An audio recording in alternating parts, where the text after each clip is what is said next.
The sponsor of this episode is Chadwell Supply, an OG in the multifamily industry. Chadwell Supply is the largest privately owned maintenance and repair supplier, and they deliver orders the next day from local warehouses across the United States.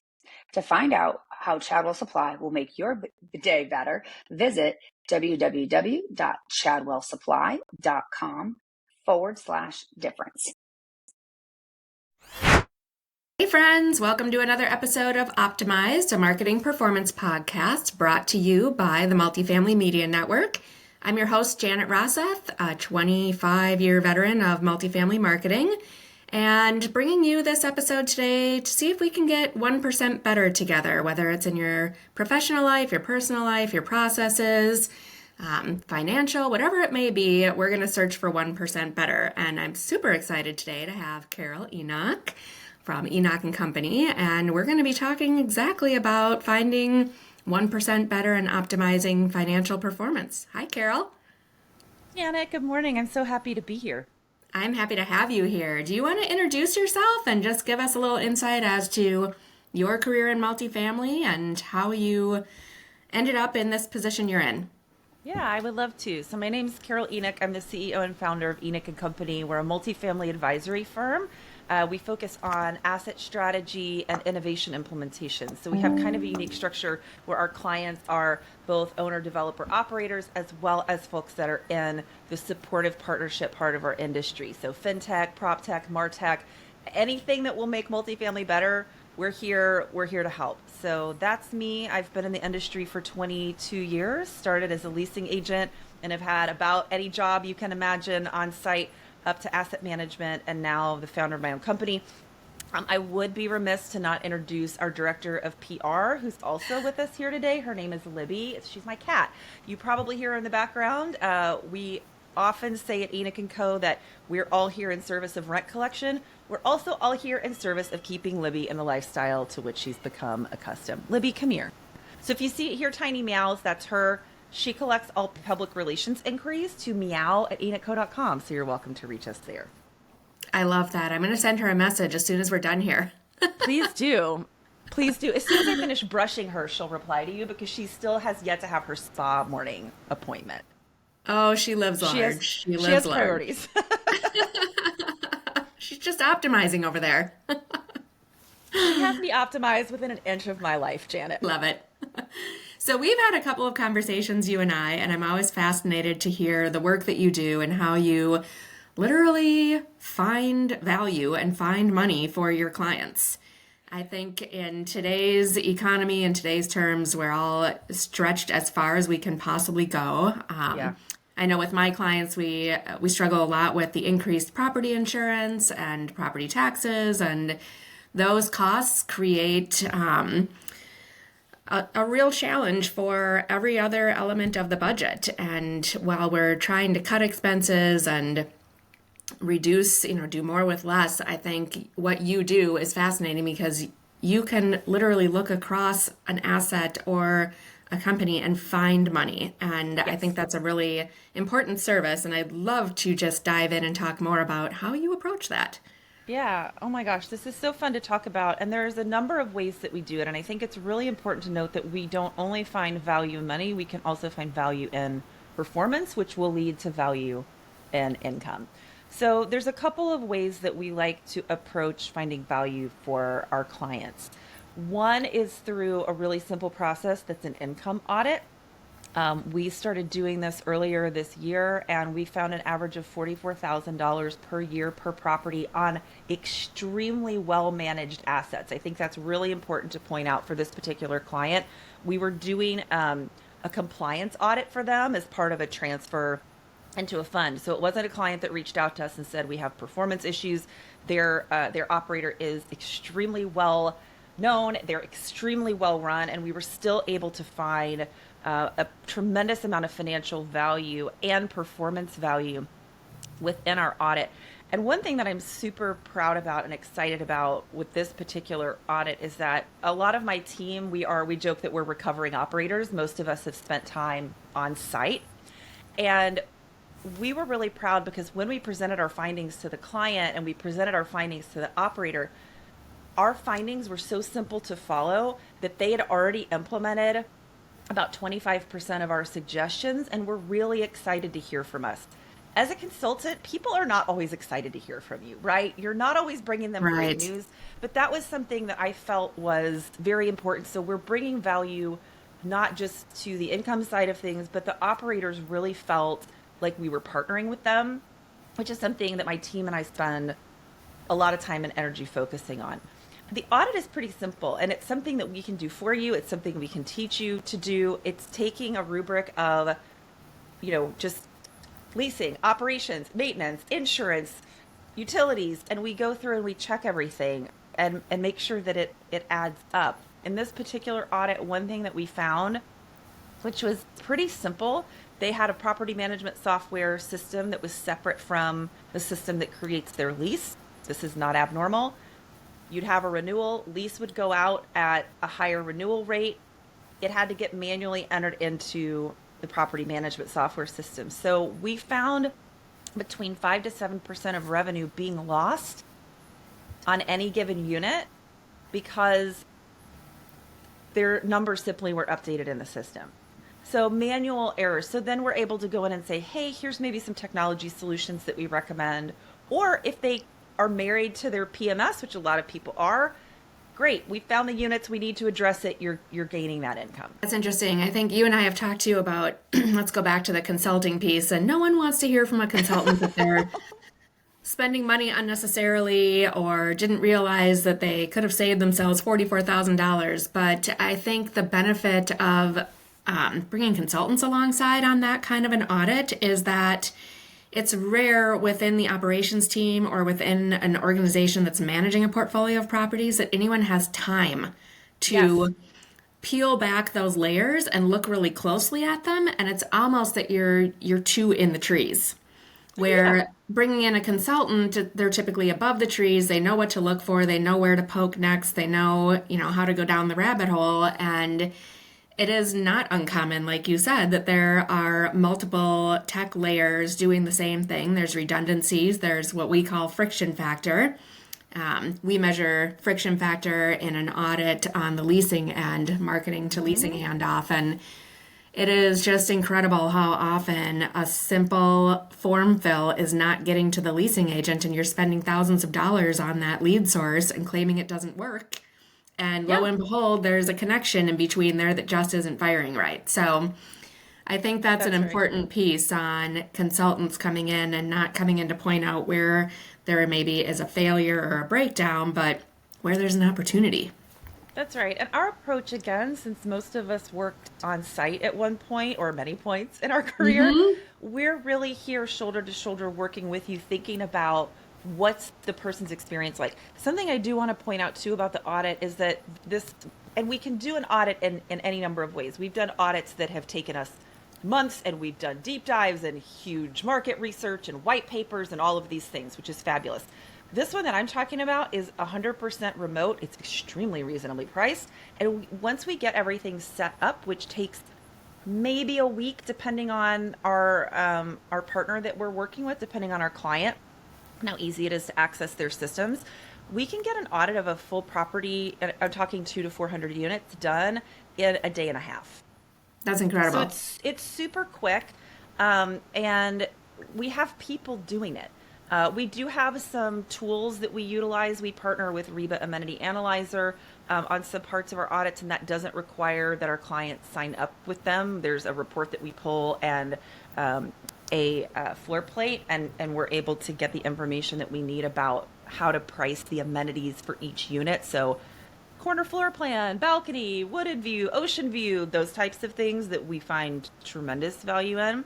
And that process, again, once we get everything set up, takes about, let me see, this one took 17 hours for 6 properties. So we could have gotten all, I mean, it's like a fraction of the time. So it really is something that feels good for us to do. It feels good for our clients, and they make way more money than they spend on us doing it. The ROI sounds quite high.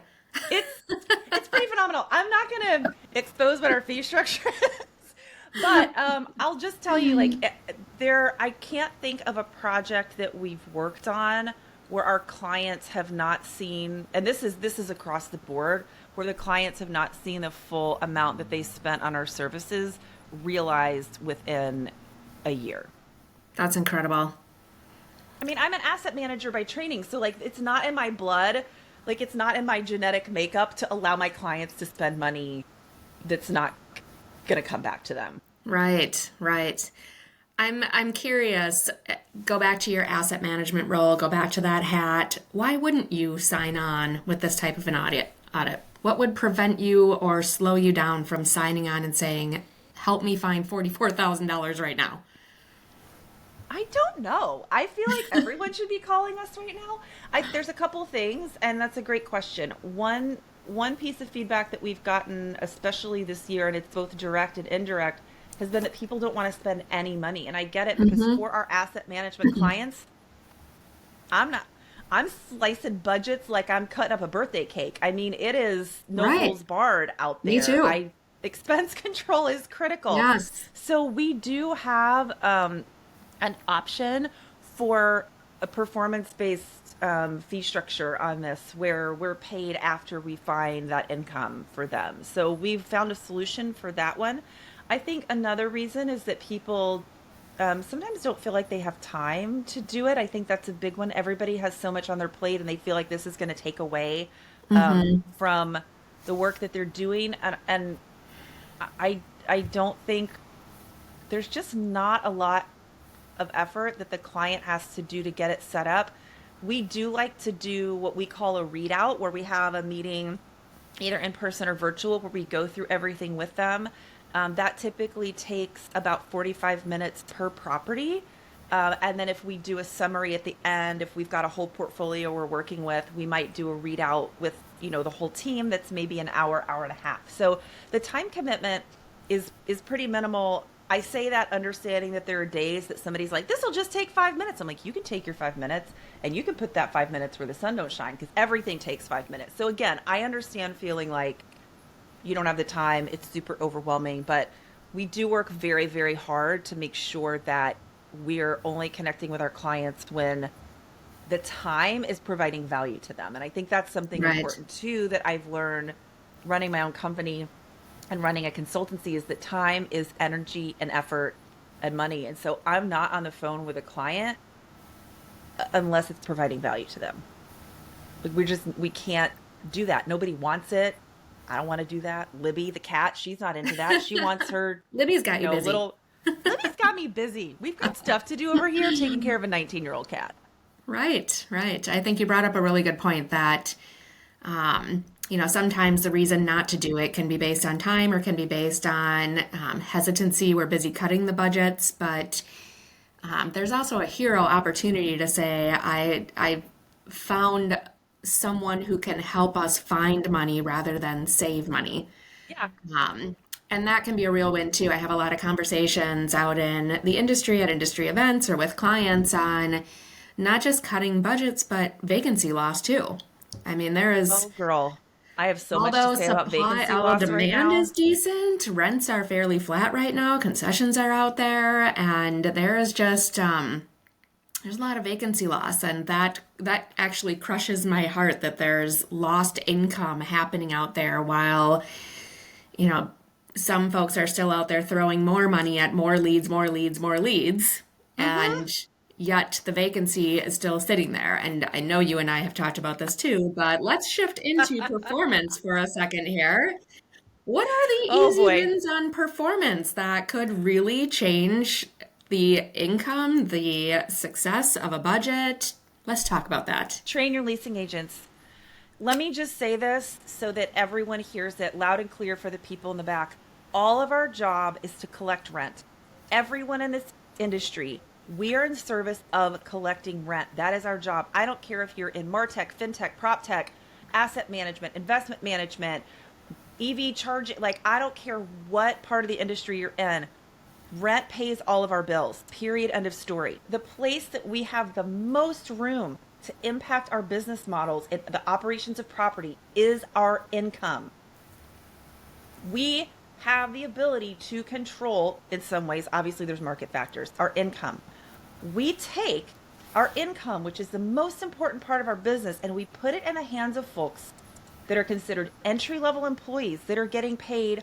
I live in the Bay Area, San Francisco. Here we go. So please know that my numbers, like our minimum wage in Berkeley right now is $18.67.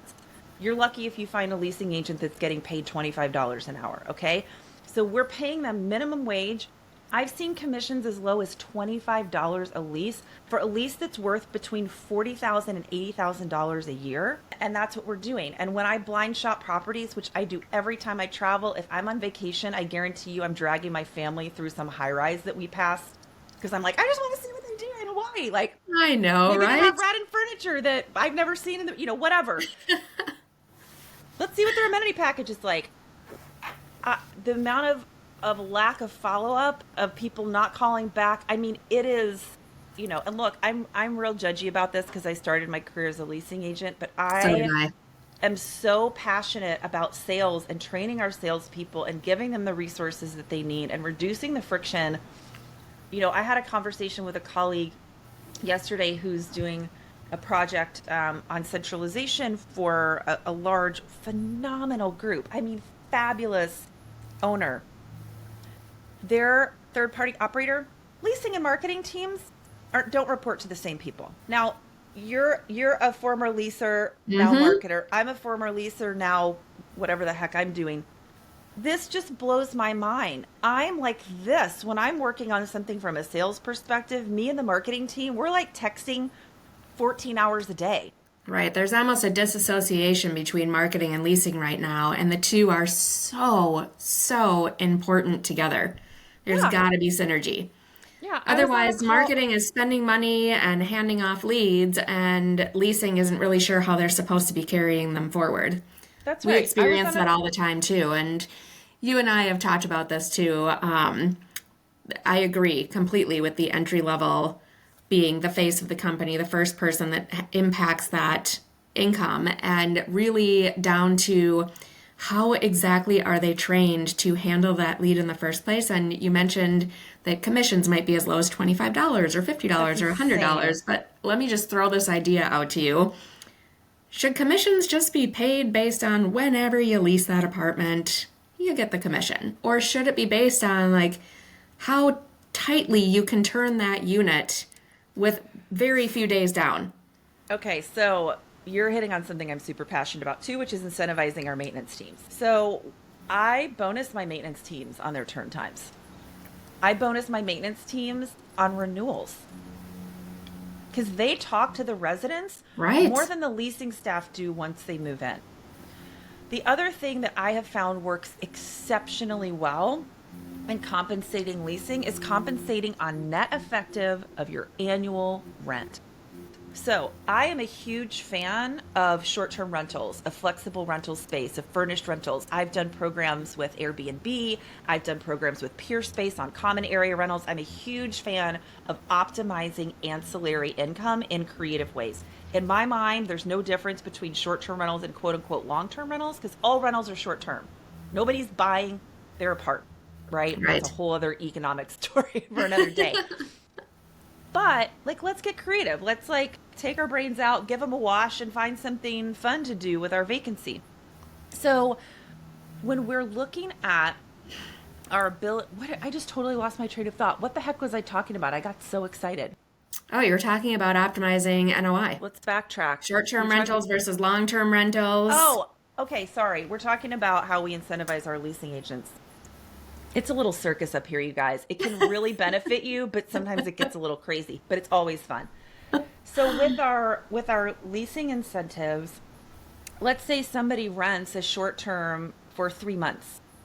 They're going to get, let's say our commission is 8% of that net effective annualized rent. It's going to be a little bit smaller because it's 3 months. They'll get more commission if they rent it for 4 months. But with that short term rent, we've added a premium. So the leasing agent's going to get incentivized based on that premium. If they rent a $20,000 a month penthouse in San Francisco, they're going to get a really nice commission. It's going to look different than if they rented a $3,000 a month studio. Now, some people will say, okay, well, leasing any apartment takes the exact same amount of work. That's what their base salary is for. Oh gosh, I've got You to go know? back to the penthouse unit in San Francisco. That does not take the same amount of work, and it definitely doesn't take the same type of marketing. Let's talk about that for a second. Leasing a Well, penthouse, I know here in Minneapolis, there are a lot of penthouse units available right now, and I see some of the same strategies being worked for those as standard market rate units. Same ILS ads, no. same chatbot, same everything. Tell me what the difference should be. If you were on an asset and saw those available, how would you shift gears?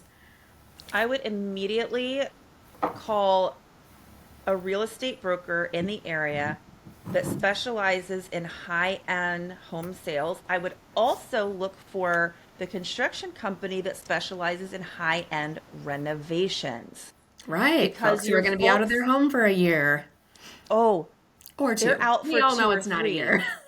That's right. And so you offer flexible lease terms with those folks. You don't add, I mean, they're paying $20,000 a month. You're not like, here's your $500 a month premium.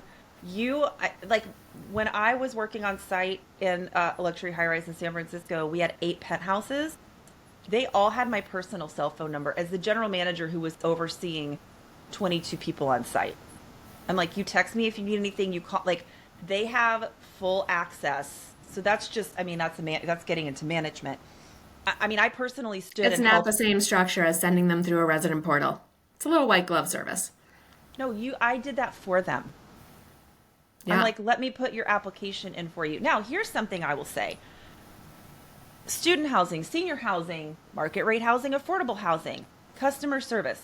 This is where we should not differentiate. If somebody comes in your door and they want to put in an application, try this. If you don't listen to anything else on this podcast and you want to make more money in your apartment community, I don't care what kind of apartment community it is, have your leasing agents fill out the applications with or for your applicants. Just try I it. cannot even tell you how much I love that you just said that because it's also become, I've done a lot of training in leasing and I grew up leasing too, so did you. But I feel like closing lines have reduced down to, well, when you're ready, you can apply online. Yeah, or when you It's call and no they're like, you longer a can, closing line anymore of it sounds like this is a great fit for you. Should we go back and start the application right now? yeah. Because we want to send them all back to the online application and do it from your PJs at home. No, But you know there's where you're so sending much them? You're potential for sending them to loss your in there. competition.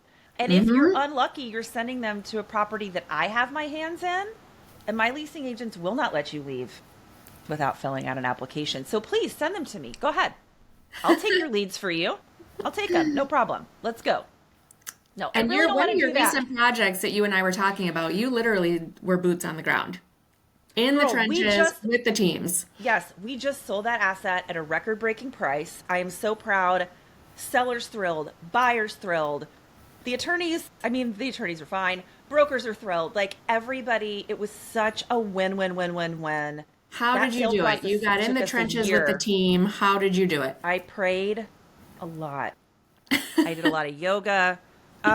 This was not an easy project. It's an absolutely stunning property, award-winning architecture. Our client owns a modular development company, which is so cool. They're developers. They're not operators. But with this particular asset, their typical structure is to build and then they sell relatively quickly. With this one, they had a longer hold structure. For a period of time, there was a thought process that they were going to have a pipeline that would allow them to have management in-house. We all know development pipelines. We are not in control of those.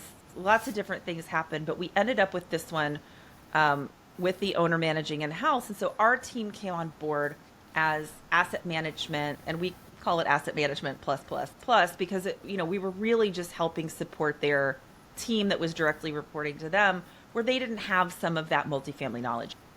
And we had some performance issues, and it's market rate, but in Berkeley, so it's in a student location. So you run through the student cycle. The property was purpose built to fit the needs of the market, which is student housing. Again, it's not exclusive, but that's what a large majority of the residents are going to be. And there's a very specific market cycle that student follows. And if you don't get all of your leases signed by, or like 75% by spring, it's really tough. And this is for fall move-in. So Right. They're those of you starting that are, now. It's October. They're starting to sign leases for next year now. Yep. Chadwell Supply is the proud sponsor of Multifamily Media Network. Chadwell Supply is the largest privately owned MRO supply company and is committed to the multifamily industry. They deliver orders the next day from local warehouses across the United States. Chadwell Supply offers valuable resources such as maintenance training, a dedicated renovations team, and procurement platform assistance, ensuring multifamily properties operate more efficiently. Now, by partnering with Chadwell Supply, they'll help communities stand out in the increasingly competitive market. So learn more at chadwellsupply.com/difference. Yes. So if you've never worked in student, oh my gosh, I learned so much. If you have worked in student, please don't listen to me be like, Carol, you should have called me. Yes, I should have called you. Totally should have called you. Sorry, I didn't. But, we did what we needed to do. So we had some performance issues. And from an asset management perspective, I'm looking at the numbers and I'm like, this isn't right. And we had some decision makers that were like, oh, we need to spend more money on marketing. And the little past leasing agent in me was like, some things, this is not, I was like, our marketing spend is higher than it's ever been. Our conversion ratio is lower. Our lead to tour ratio was really problematic. So if you are an asset management client, if you're an operator that works with us as asset management, both you're welcome and I'm sorry, because I require full access logins to your PMS. Mostly so I don't have to bug you for reports, but also so I can dig into the weeds and understand what's going on. So I start looking at follow-up. It's not happening. So I live 15 minutes away from the property. Our timing is coming to a close. Every day matters. So I went on site and started leasing. Because I can't have the conversation with the team that's already not following up, that I know is in a small, they don't have, it's my job to be their mentor and their leader in this role.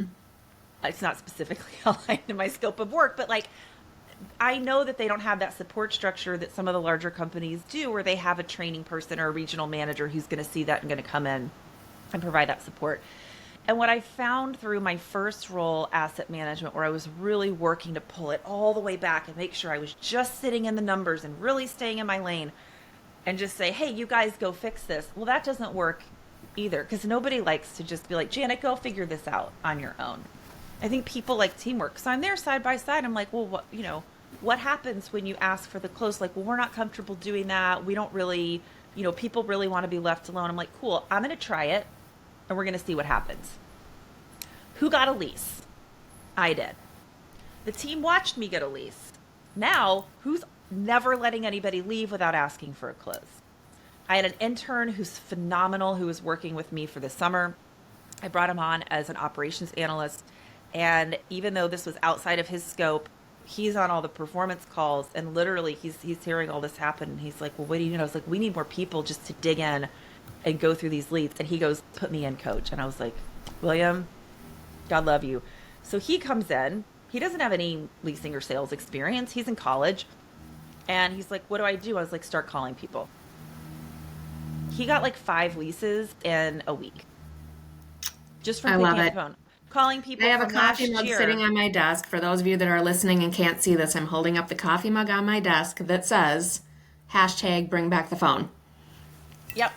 So Huge fan of the callbacks and just answering the phone in the first place. I think we've become so accustomed to letting it ring to a contact center or force them to a chatbot or force them into AI, but there is no faster way to start and finish a conversation and move it to one of two things. Either the tour or they weren't the right fit and they're moving on to somewhere else.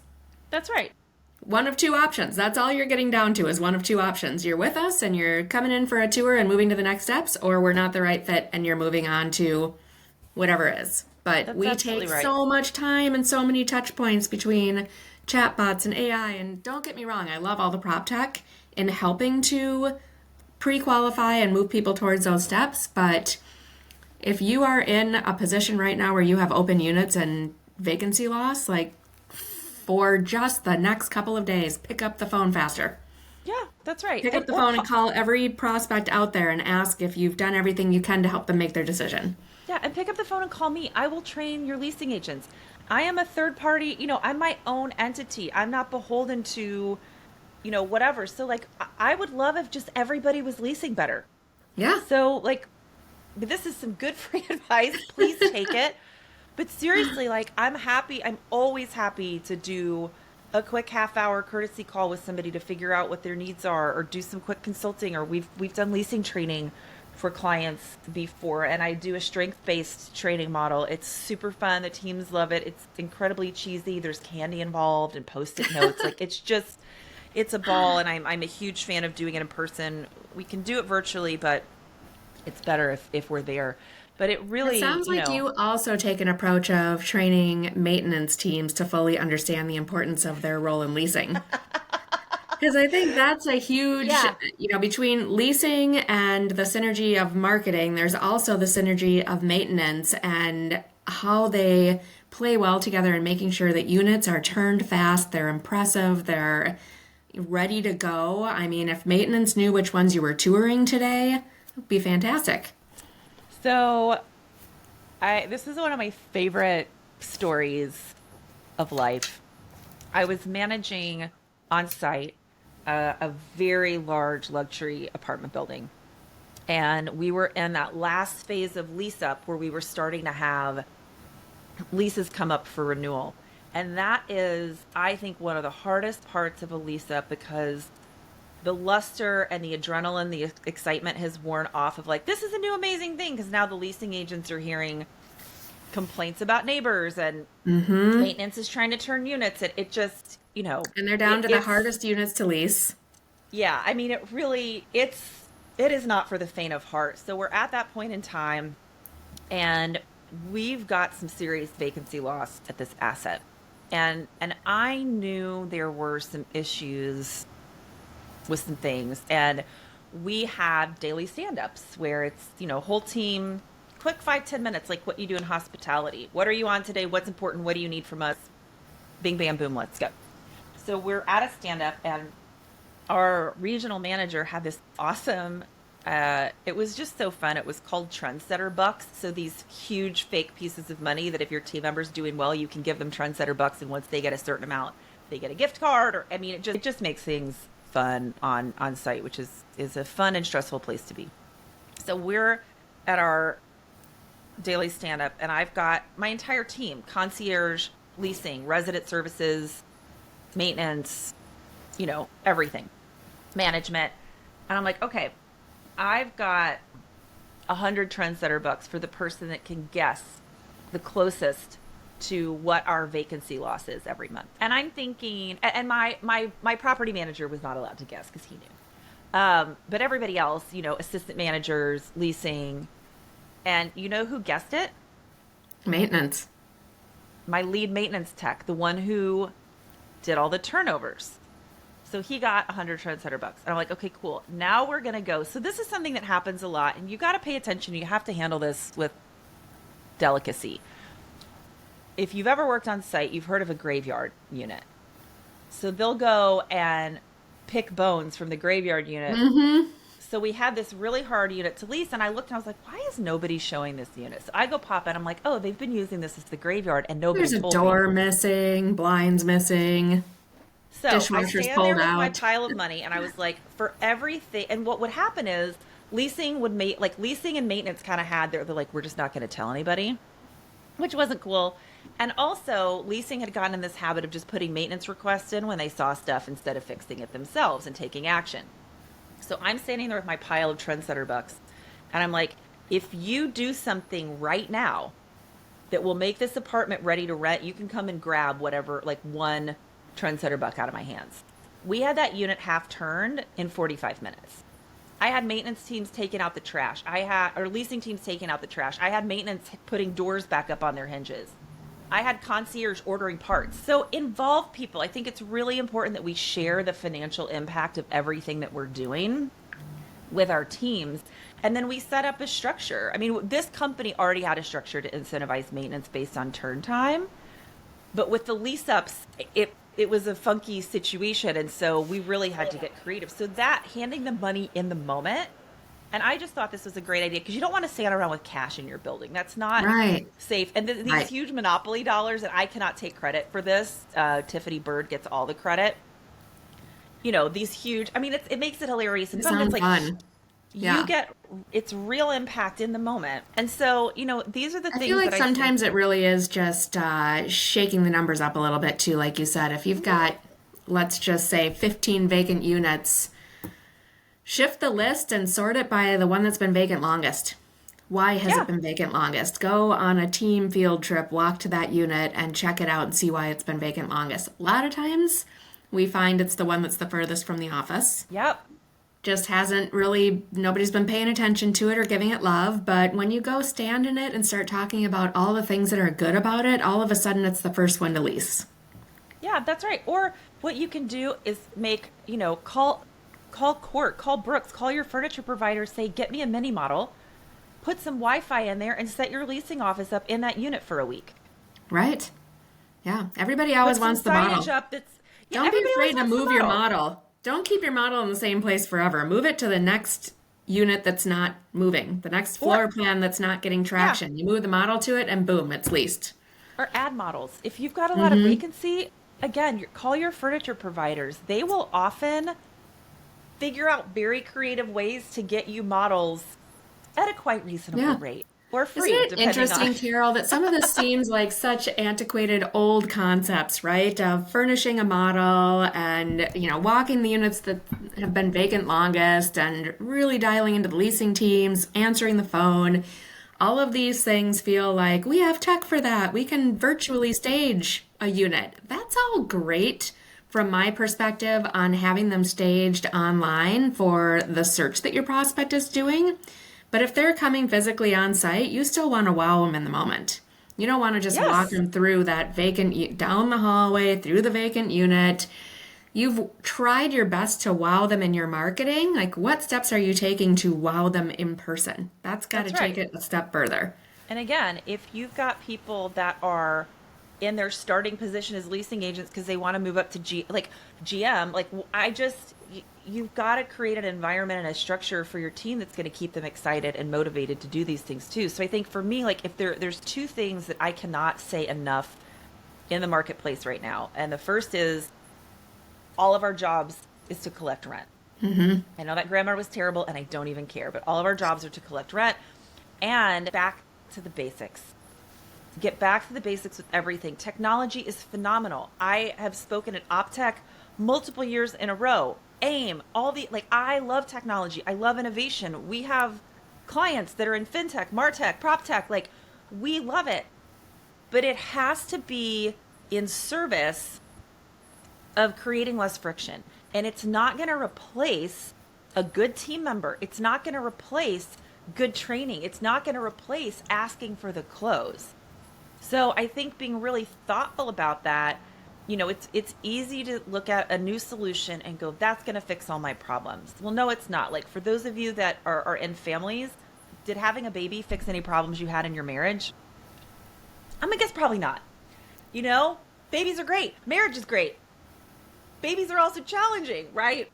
They're cute. They wake up all night. They spit up. They poop weird stuff. You know, so if technology's the baby, like, we got to raise it right. We got to be involved. And so I think it's really... I think we need more focus too on just at what point are you using technology to hand off to the human experience and how incredibly valuable that human experience is. That's right. Because people work really hard to get to the human experience, and I see way too much friction in that handoff. Either the on-site folks aren't trained well to understand how the handoff should happen, or to understand how to pick it up if the prospect experienced a little friction along the way. Sometimes by the time they get to a human being, they've worked so hard. Yeah. Worked so And I hard. think when we look at centralization, and there's a couple of groups that I can think of that are doing it really successfully right now, I do want to be clear that everything I'm talking about does not require that human being to be on site. Yeah, truth. Not at all. I also think when we think about centralization, we partner with technology and we're like, tech is replacing the human. And it's not.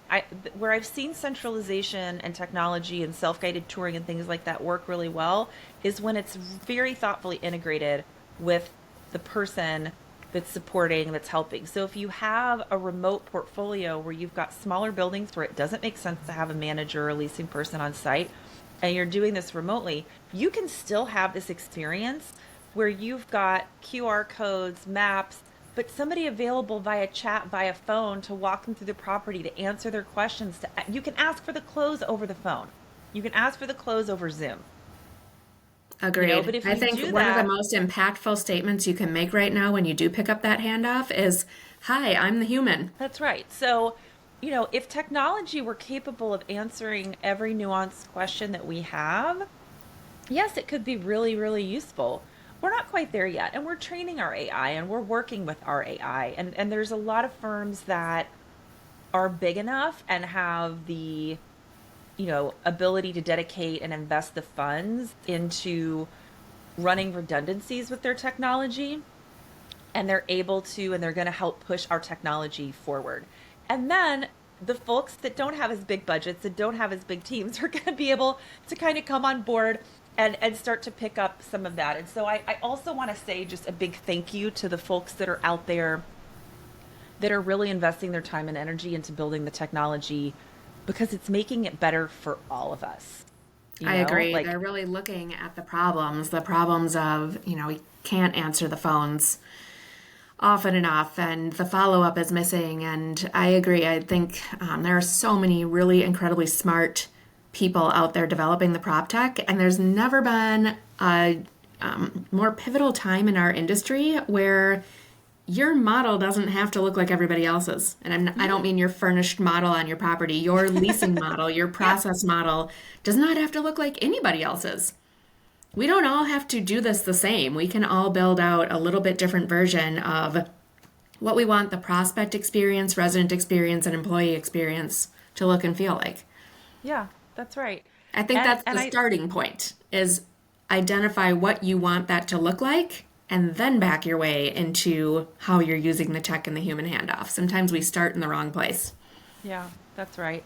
It's such a fun industry to be a part of. And when I think back to 2002, when I started as a leasing agent in Chicago and then moved into my first property management role, my job as a property manager in 2005 was to collect rent and make sure that the maintenance requests got done. What'd you do with the rest of your day? Girl, let me tell you, we managed these small multifamily buildings and single family homes, and we had some vacant management that we did for, Send at Cartis, these large global relocation companies.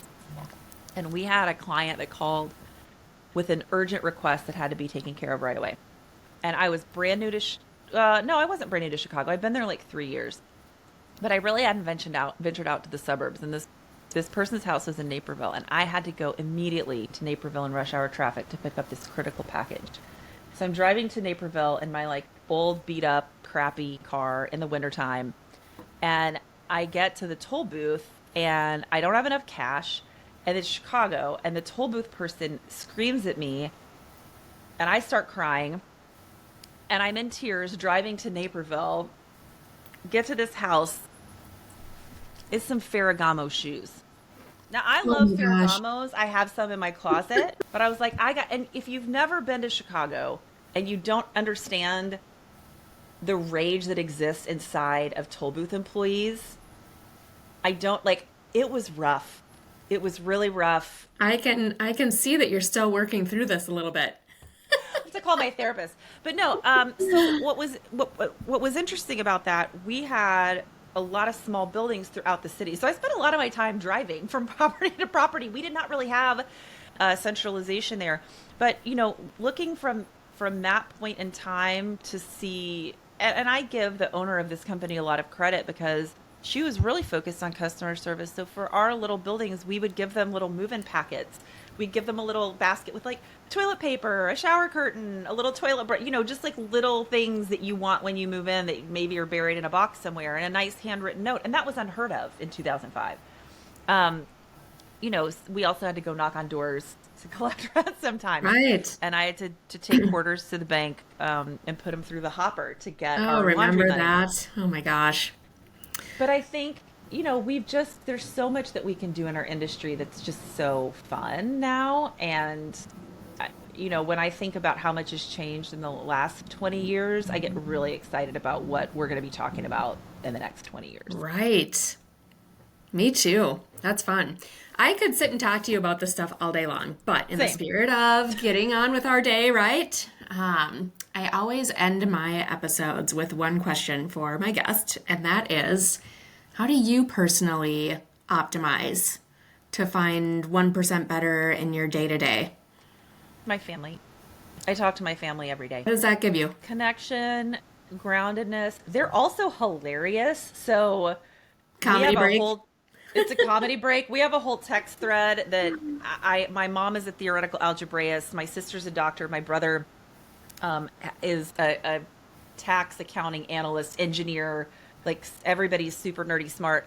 So there was this whole text thread about, my mom knows COBOL. There's like binary code jokes. And I'm just like excited that I knew that it was computer speak. I mean, and I went to theater school. So, that keeps me grounded and focused on, what is the most important thing. Is my family. That's it. And obviously living. It sounds like a group intent on learning, which sounds very fun. Yes. Yeah. We're a family of curious people. If you sat down to dinner with us growing up, you could be a kid at the adult table and you could participate in the conversations, but there was no dumbing it down, and you had to be prepared to cite your sources. There were 2 sets of Encyclopedia Britannica next to the dining room table. So you better get in there. Oh, and some serious debates have occurred over the Dent. That's my mom's side of the family, the Dent family table. And looking back, it was slightly brutal, but also awesome. A lot of growth happening at every dinner. I did find out recently that when we were really little, they would make up Trivial Pursuit questions for us so that we could play along. Like, what's the blue character that likes sweets? And we're like, oh my gosh, it's cookies. That is not actually in Trivial Pursuit. Oh, that's funny. It was nice that they did that. Well, thank you so much for joining me today. I appreciate all the time you took and all the tips you gave and all the wisdom you shared. Where can our listeners find you? They can find my website. It's enochco.com. That's ENOCHCO.com. And any press inquiries can be directed to meow@enochco.com, and that'll go to my cat Libby. Please allow some time for response because she does not have opposable thumbs. Nice. I love that. Thank you so much again. Listeners, thanks for staying with us on this episode of Optimized, and thanks again to the Multifamily Media Network for hosting it. If you haven't explored all the other hosts and media and blogs, I really encourage you to go explore that now. There are some incredible hosts and conversations out there. Thanks again. Hope you find that 1% better in your day. Bye. Bye. Thank you again to Chadwell Supply for sponsoring this episode. Chadwell Supply delivers unforgettable service with next-day delivery, online and in-person maintenance training, procurement platform, assistance to make your ordering simple. Visit chadwellsupply.com/difference to learn how Chadwell Supply will make your day better.